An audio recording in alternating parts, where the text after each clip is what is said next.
probably all heard the term mandatory assignment, but do we really know what it means? Mandatory assignment is a required condition to enroll in Medicare.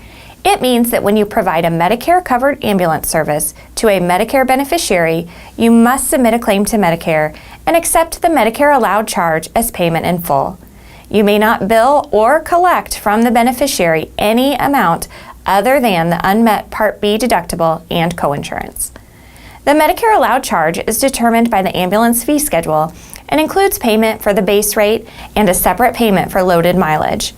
The base rate covers both the transport itself and everything associated with the transport. In other words, you cannot bill separately for oxygen, drugs, extra attendance, or anything else.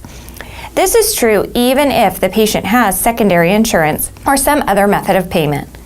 When a patient is a Medicare beneficiary, you must bill Medicare and you must accept Medicare's payment plus any copayment or deductible as payment in full.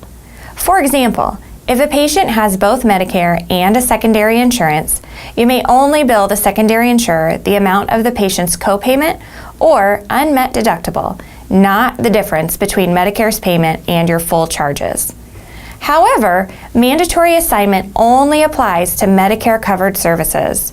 If a service is not medically necessary or is not reasonable, then the service is not covered by Medicare and the patient can be billed for your full charges.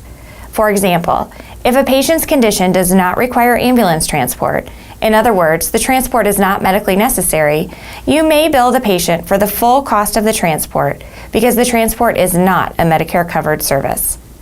This is also true for non-covered mileage. If a patient requires ambulance transport but asks to be transported to a facility beyond the closest appropriate facility, the patient can be charged for the excess mileage. Even though you must accept Medicare's allowed charge as payment in full for the transport and the covered mileage, you are free to bill the beneficiary for the mileage beyond the closest appropriate facility because it is not covered by Medicare.